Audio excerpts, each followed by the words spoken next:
রাম, এতগুলো শাড়ি? হ্যাঁ মা।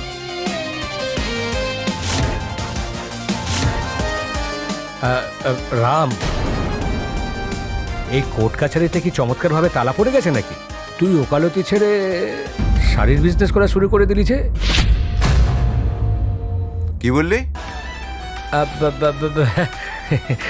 না বাবা, মানে আমি যেটা বলছিলাম, আপনাদের ওই চমৎকার মানে আপনাদের বৌমা মাধবী নেই তো, সে থাকলে এই কথাটাই বলতো, তাই আমি বলে ফেললাম আর কি। ও মানে মাধবীর কথাটা তুই মুখ দিয়ে বলে দিলি, তার মানে হচ্ছে মাধবীর মুখ আর তোর মুখ সমান। হাহ, এটা বলতেও লজ্জা নেই। ছি, ছি, ছি। বুঝলি, এসব কোর্ট কাছারি তোর মতো লোকেদের জন্যই হয়েছে।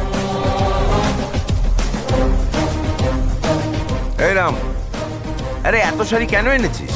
পুজোর জন্য? হ্যাঁ দাদু। ওয়াও, এত সুন্দর শাড়ি! এগুলোর মধ্যে যেটা বেস্ট সেটাই আমি পরবো, ওকে?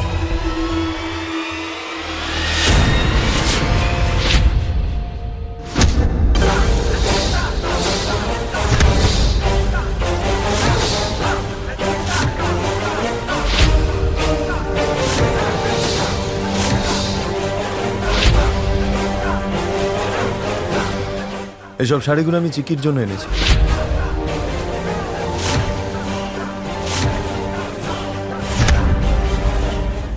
চিকি সবার আগে শাড়িটা পছন্দ করবে, যেই শাড়িগুলো রিজেক্ট করে দেবে তার মধ্যে বেছে তুমি নিয়ে নিও, আমার কোনো প্রবলেম নেই।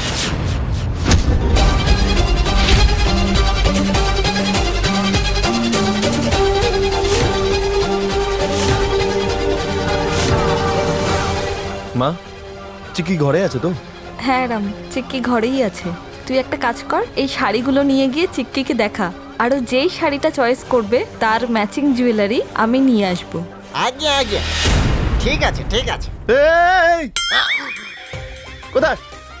এদিকে আয়, এদিকে এদিকে। কোথায় যাচ্ছিস? কোথায়? দে দে শাড়িগুলো দে। না না না না না, বৌদির সাথে দেখা করে যাব তো, আমি এত কষ্ট করে এলাম। বৌদির সঙ্গে পরে দেখা করবি? দে আগে শাড়ি দে।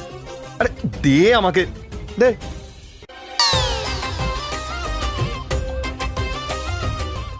আমি তাহলে যাচ্ছি।